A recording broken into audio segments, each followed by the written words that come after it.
Let's go, finally. I'm talking about finally, and I got fucking 9 points. Therefore, if he doesn't even hook anybody, he can still hit them more times than they can heal, which 9 points ultimately before gives you 5 minutes. more What the than fuck? the other killers. For your average killer, though, you can expect this emblem to be higher with the more hooks you make. Also, if you allow a survivor to get unhooked and heal up, you'll get an even higher score since it'll take 2 hits to knock them down instead of I one. got dunked This though, is where it's important but to I was remember helping about your out, strategy. playing Though, defense. yes, taking one survivor out early will grant you the ability to slow the game down, you also sacrifice a bit of your malicious emblem. Take this into consideration when it Let's comes to go. how well you're Oh, defending the you game. bitch. If you feel like targeting that specific weakened survivor would do you better to hurry and knock someone out I'm and gonna get get your mine, points nigga. I'm back, finna drop that's 40 on fine. y'all niggas, man. Fuck Otherwise, Texas. Just sometimes because I that went through Dallas on flexibility the is Greyhound. also just as important. Finally, we have chasers, the Fuck, wrong fourth and button. final emblem, and it's essentially It wasn't based the on wrong striking button. survivors as often as you can. You gain a base amount of points for finding a survivor and for striking them. You gain points depending on how long the chase lasted, and the shorter it is, the more There we points go. you gain. If you are an Defense. effective killer and you wipe the survivors out on the first chase and kill them all without them Defense. being saved, you're actually really going to hurt your chaser emblem badly. Survivors do not have enough health Oh, to fuck. We keep not in playing, Dallas. That's who we making sure playing that you against, have to though. play with your food quite a bit. I forgot. Hey, Second, look. you'll also only I'm count like, as why they 7 having us so play the two eventually you'll games in lose a row? chase Then I unless the realize how survivor close really these two helps. You cities want to make are. sure your Like, your strategy shit is went from every bit Dallas as to effective Oklahoma as it City, can, right? especially if Yeah, anybody is but trying to body block you. you don't That will remember. grant you a nice boost Waffle of House was points right for outside such a of it. quick and easy hit. It counts as its own He chase probably was and like, gives you maximum points. Now, whether or not you should always do this is scared up as a to the nigga. context of the game and where you're at in what your Alien. You probably position, did you think about but know aliens that and it is shit on the very ride up? important to just keep hitting them. Perks like save the best for last, toss Fuck. from the shade, work very well to help build up your chaser emblem. Essentially, save the best for last increases your attack speed, and the faster you attack, essentially the more damage you can dish out, especially if survivors are in groups together. You just simply keep hitting them. And this can just turn one of the worst games that you're having into a safety or even a victory by just applying as much damage as you can, even if you don't get a single kill. Just so you know how many times you need to hit survivors to get this emblem really high, let's go over the numbers. If you had the best chases and hit survivors within 15 seconds of every chase you started, you would need 17 hits to have an iridescent.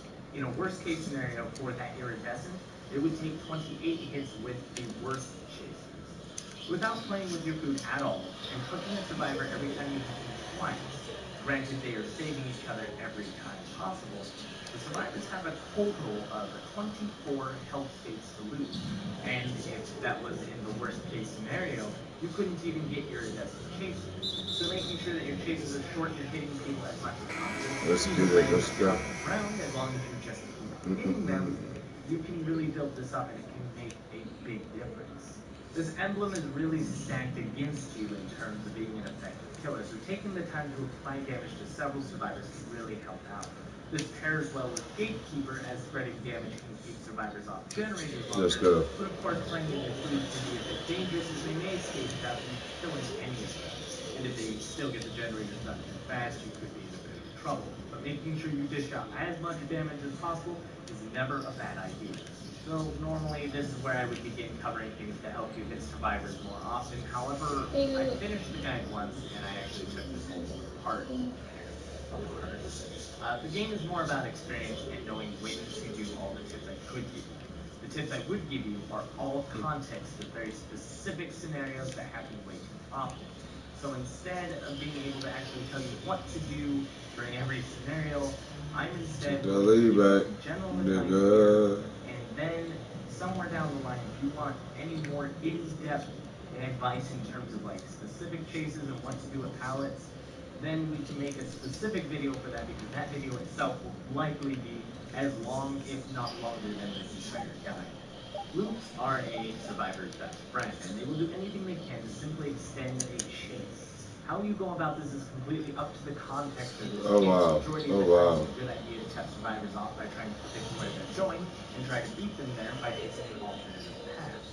The purpose of cutting a survivor off is Listen, to save that yourself time. The same goes for avoiding vaulting windows and breaking pallets. don't have to bump the window or break the pallet, do not do so. Always see I'm getting my find cookies a today. path around the area. Additionally, you'll need to identify the safe areas, because if it is safe, you need to have that survivor drop that pallet. The moment that pallet is dropped, Genesis 5. no survivor can use that in the future, and that opens up opportunities for you to create an unsafe zone. So for all new killers, I do suggest that you practice your tracking first. Learn to read through scratch marks, blood, and learn to listen. Sound gives off clues to where survivors are running and everything. Sound is probably even more important than your own vision, to be honest, because at times you might be able to hear a survivor overseeing them and you could totally cut them off by just following the sound. Once you've learned all your tracking, then it's time to learn mind games. And I cannot cover all the tricks there are for you. Just remember, you are playing against other people, and playing against how they play, and specifically countering what they're doing, is important. You have to learn to read the survivor. Playing mind games is great and all, but when a survivor knows all the tricks of the trade, they'll know how to read your mind game. And if you just try to do all the tips I could give you, it won't always work.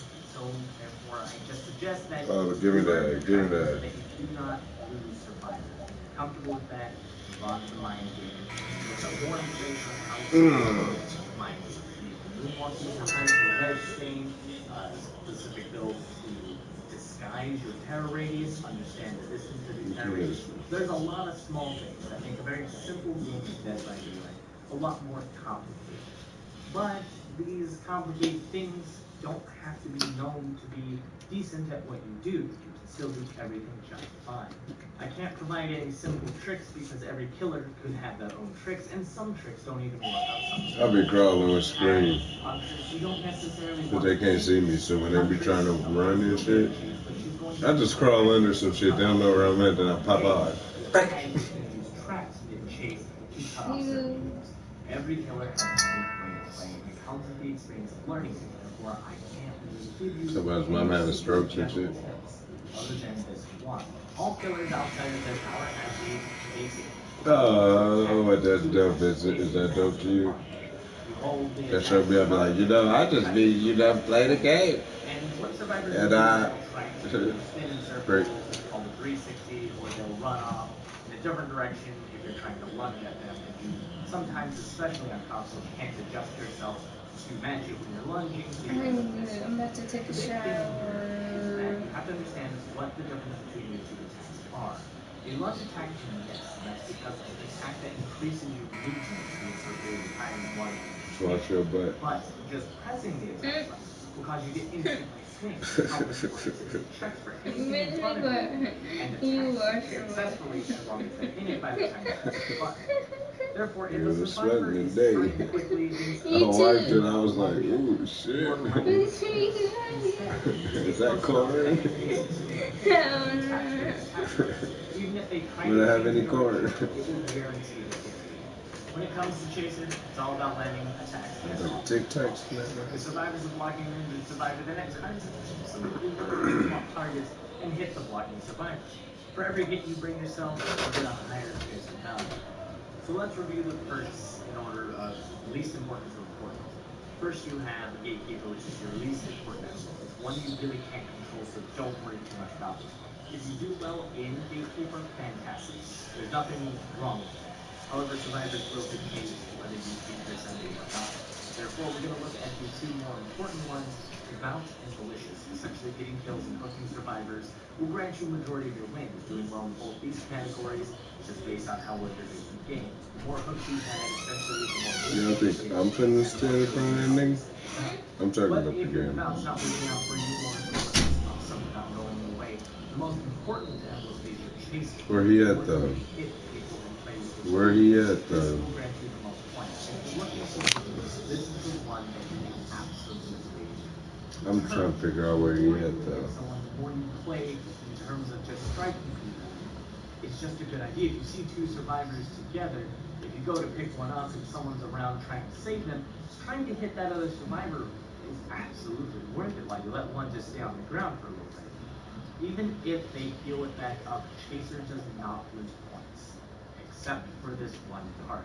Staying within 16 meters of a hooked survivor will start to deplete your chaser points. Not by a whole lot, but it does make a Chase small time. difference. So if you want to hook somebody and stay by them the whole game, just know that you will be losing a lot of your chaser points by standing there. However, there are some ways to keep your chaser while being near the hook. If a survivor is also within that 16 meters of the hook, then you will lose no chaser. You also have a 10-second grace period to walk away from the hook, so that's no big deal. Just keep this in mind if you do choose to camp, that you should try to stay a little ways away from the hook so that you do not lose chaser. Even if the game is won and the final survivor is there, just back away from the hook. It's not worth a couple of percentage points to chaser. I don't know the exact value, I'm not sure if I ever will, but I do know it does affect it, and you can see it in the end screen after game. If you put your mouse on the emblem, it'll tell you how much you lost for being too close to a hook. Normally I would take the time to kind of wrap up the video with the end game stuff, but the problem is all the blood webs for killers is different in terms of like atoms you should go for, so I won't be doing that here. Instead, I'm going to kind of make you guys quite an offer that I think people looking for guides would enjoy. I want to start though by thanking the patrons who made this possible and supporting me in my channel. And they made it even possible for me to upload this video and get everything done for it. Originally, I was going to completely cancel it, but I was inspired, motivated, and we have this basic killer guide. And with that, I want to continue to make guides that they want. And if there's any guides you guys want, please feel free to let me know in the comments down below very specific things you need help with. If it's mind games or how to do specific tricks, I wouldn't mind, that it's easy to do. I want to be able to get you something every week. A lot of the stuff I did required a lot of numbers that change so often with patches that it usually makes my videos obsolete. And unfortunately, because all these mechanics keep changing, it gets a little difficult. There's a few things that stay the same, such as the key item has been very similar throughout, but I wanted to make a series that just kind of weekly updates everybody on mechanics and things that could potentially help you out. Especially if you see others struggling with these things, I'd like to make sure that we have the information out there. So if you want to support the idea of a weekly guide, please feel free to stop by my Patreon and support me, or at least spread the word. I've updated the rewards, and they also tie into my Twitch if you want to come to Twitch to watch me play live, although that's more variety than simply Dead by Daylight. And we will be doing guides of all sorts of games, so if you're interested in guides to other games and want help out, feel free to ask. From last year, Hide or Die, Death Guard, this, there's a lot of information I have that I just kind of slowed down on because I took a lot of the time to reflect and do all this. So thanks to my patrons, once again, I really appreciate all you've done. And thanks to you guys for watching this guide. Hopefully it helped you out. If it didn't, well, just let me know. I'd love to hear your thoughts in the comments down below. And most importantly, what do you need help with? If you need help with anything in Dead by Daylight in terms of specific killers, just ask. I'm going to put it on the list, and I'm just going to start tackling it every week. So thank you all for watching. Don't forget to like, comment, subscribe, even if you want, share it around with your friends. And as always, good game.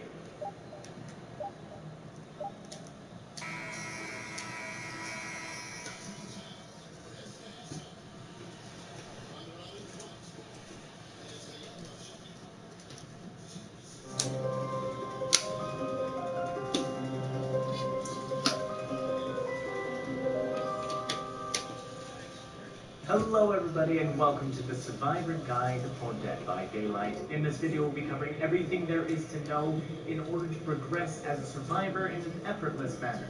The video is broken into 6 parts, all in which have the same timestamps to help you skip past information you may already know. We'll begin with the survivors, which ones to start with and who to focus on. What perks valuable alongside how the items number. Then we'll cover each individual emblem, also providing the tips that relate to the gameplay for that emblem. Afterwards, we'll cover the blood web and other various tips. The timestamps are listed here. Pause if you need them. And they'll also be listed in the description for you. And with that out of the way, let's get through this. First, welcome to Dead by Daylight. Before we even really begin this tutorial, it is vital to know that I'm not going to cover the tutorial in game, so make sure that you at least play that much, as it gives you very basics that you'll need to understand this video. Additionally, there's a lot of good information in the text tutorial that helps break down what all the icons mean. I highly suggest that you read at least the status effects and proficiency indicators on the second page of the general tutorial text so you know what the icons mean. As you begin, you'll likely see that you get a fair selection of survivors to choose from, and it can be hard to understand where to begin and what to do. So first we'll look at your overall goal of playing Survivor from the start. And at the end of the game, all survivors are essentially reskins of the same model. All survivors will end up with all of the perks once you've played enough of the game, which means that it's very vital to start getting the powerful perks and reaching that goal faster. We'll begin by identifying the important perks locked behind teachables so we can start unlocking them for all survivors. David King is an optional one, but he's highly recommended to start since he has We're Going to Live Forever perk from level 1 and also teaches it to all other survivors at level 30. Teachables unlock the ability to learn the perk in other blood webs, so if you get it, it doesn't exactly unlock it for everyone else until you randomly find it in their blood web. Just know that if you choose David King first, We're Going to Live Forever is really all you're going to be using. Dead Heart is an alright perk to start off, but Sprint Burst is a bit better, and the No Mida perk is not much of a perk, it's more of a kind of alternative challenge mode where you make the game significantly harder for the sake of challenge. After you learn We're Going to Live Forever from David King, you'll look towards playing Claudette or Meg. Claudette will teach you self-care, and Meg will teach you Sprint Burst.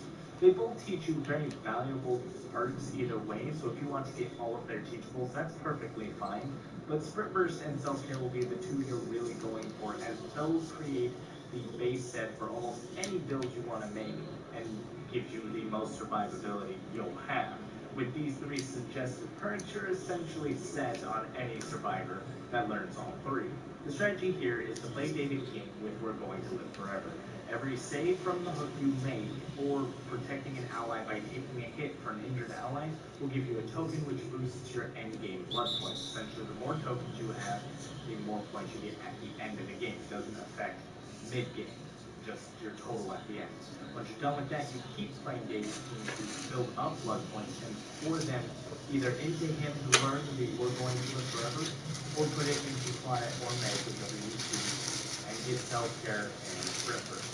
If you chose to put it into David King and got We're Going to Live Forever, then you can also start pouring blood points into Claudette, which she has the potential to then learn We're Going to Live Forever. And she also starts with self-care. So that way you can have both swap to her, play her, get blood point bonuses while having a very powerful perk, get the teachable, move on to mode, and get the sprint.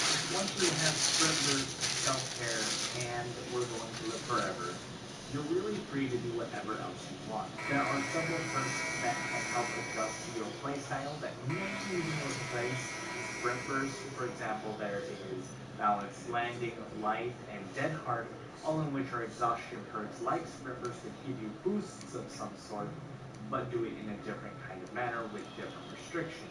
So you'll play with that and figure out what's best for you, but I'm giving you the most optimal, consistent path to start with, and that will help you get better. And now that we know what perks we can run, we'll need to start focusing on our loadout.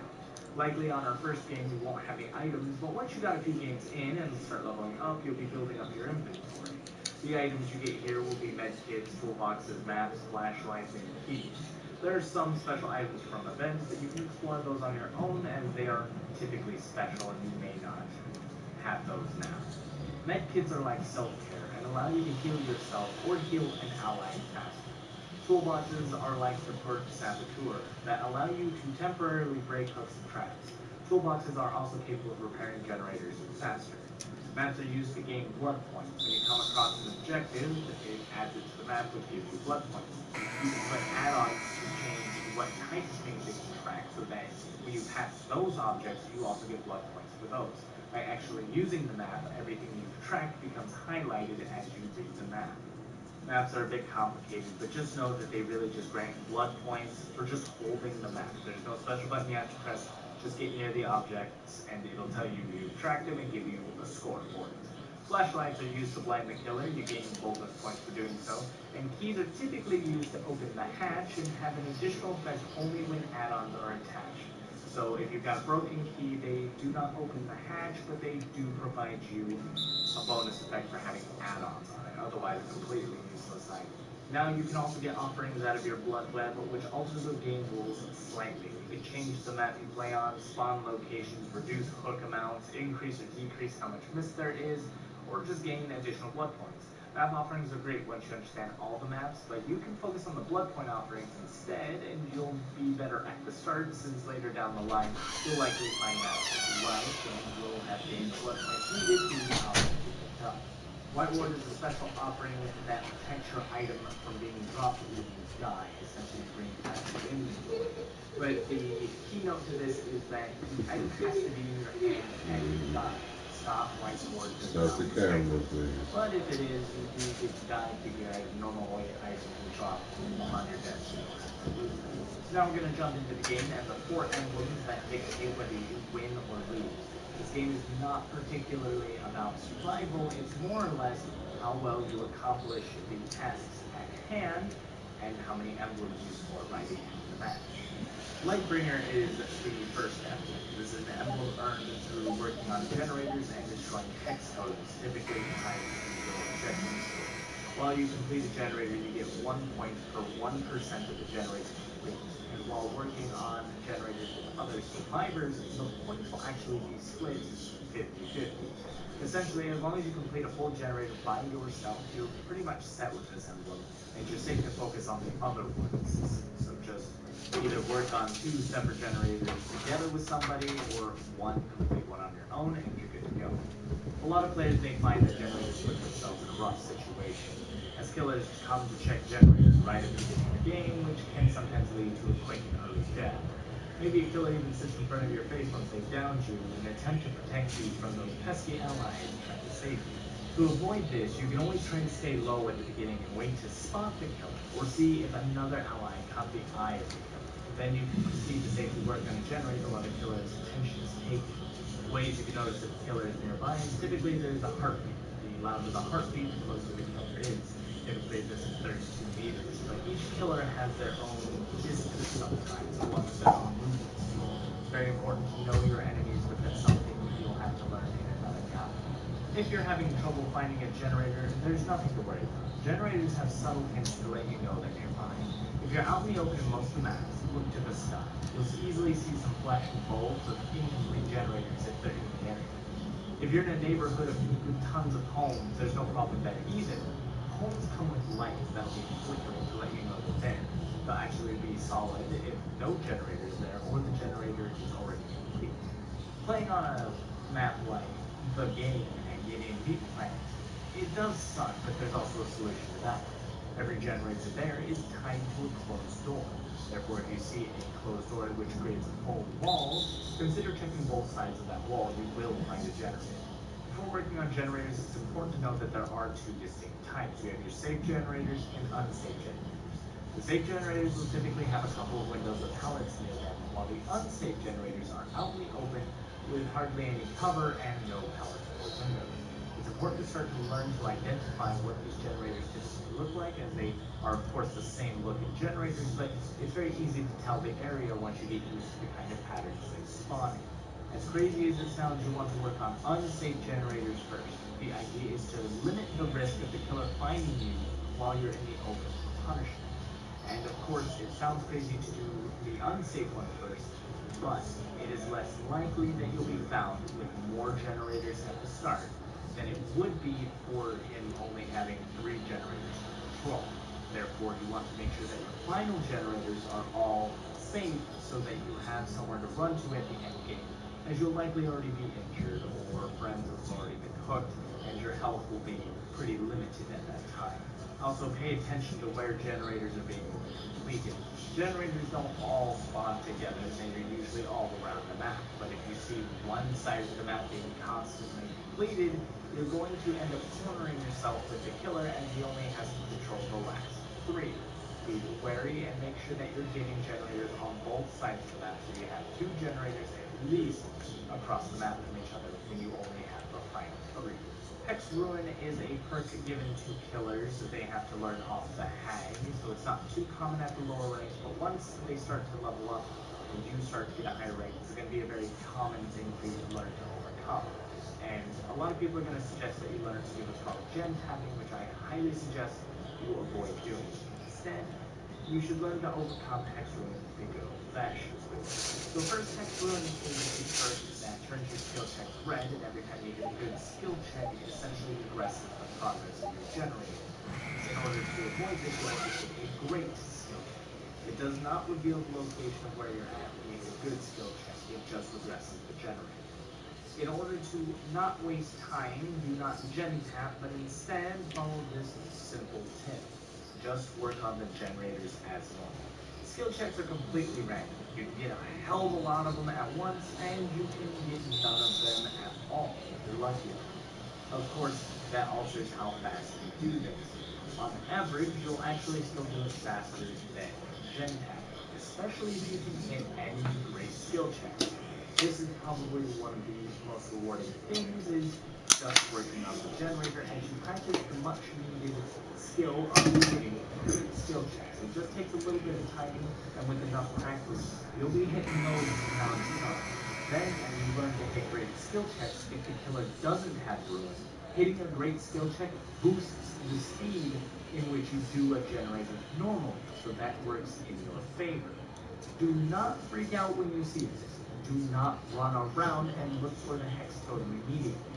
Instead, what you should do is simply work on the generator. It will save you a lot of heartache and time, and keep pressure on the killer as you're fixing generators when he expects you to be looking for his totem. As a small tip to working through Ruin, if you do happen to hit a good skill check, which is pretty common, just let go of the generator as it's sparking. You cannot fix the generator as it's sparking, and the progress meter will not fill even if you are holding the button until the sparks go away.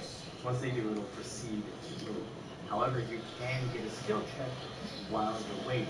Therefore, in order to limit that ability to have double or triple skill checks coming away while you cannot make progress, just let go of the generator for a second or two, and once you stop the sparks, then just jump right back on. It's very simple and might save you a couple of skill checks along the way. Helps me quite a bit. I can't help but repeat that it is very vital not to fall for the trap of gen tapping. It is a habit that is easily learned, easily hinders your ability to actually fix gens quickly, and prevents you from improving your ability to hit great skill checks. Remember, you can reach the level of hitting every skill check as long as you practice them. So always take the opportunity to challenge yourself. Challenge yourself with skill checks. If you make a mistake, so what? You'll only get better the next time. Takes a little bit of muscle memory, but shouldn't take you that long to master the You skill. can open the Remember, door and put all that the thing skill down. checks It's you always can a big also hit great skill thing. checks. Beginner's fun fact, there is a loud ding right before a skill check comes along. So if you're listening, you'll hear the ding and you can prepare Could you yourself to turn the skip light off in here so the that'll help you bugs out if you're struggling to don't solve come the in skill here? checks in the first place. Finally, let's talk about totems. A big issue players have while dealing with Ruin is that they immediately stop what they're doing to go find the totem. Chances are, you'll waste more time searching for the totem than getting generators Kodak. done or even Kodak. gen tapping. Be sure to just check out Kodak. the generator you're I'm at finna real pop fast, your ass. but then work on it and finish it. Proceed forward to the next generator, Kodak. but check the corner that Chill. you run along. You might just happen across the totem then, and that way you don't waste any time and you get your generators done. There are a large amount of perks killers have for hex totems. At some point, you should take the time to read up on them, but it's important to understand how to handle a specific one called No One Escapes Death. This perk only activates when all generators are completed, and it can demolish teams. The totem itself, when it lights up after generators are completed, or break all 5 dull totems before it even spawns, and it won't ever come into play. Another perk to watch out for is Thrill of the Hunt, as it actually reveals you if you're working on a hex totem. You'll know Thrill of the Hunt is around because it takes break a totem and it essentially will tell you it is there. To counter Thrill of the Hunt, break dull totems. Every dull totem you break weakens the defense on all the totems. And once the totem is gone, you can break the other ones faster. Break all the dull ones, and the last one will be much faster than it would be with all 5 up. So next we're on to Unbroken. It's the most simple emblem to understand. It's based on how long you survive for if you die, or if you survive, you're just getting sold, and if you survive, it's never going down, you're given an air of destiny. Dying too fast gets you nothing, surviving for 5 minutes gets you bronze, and surviving for 9 minutes gets you silver. If you want to always win a match with Dead by Daylight, you're not actually looking to survive. You just need to survive for 9 minutes. This gives you a guaranteed silver, and that's it. It doesn't even matter if you get out because you only get one more point, and it's a lot more stressful to get out than it would be to focus on other emblems. And it also takes 2 minutes to die while you're on the hook, so as long as you just hang in there, you actually only had to have been up for 7 minutes. Remember that struggling off the hook decreases the time you have left on the hook, so don't struggle. And survival is, again, trivial. As long as you worked on both your life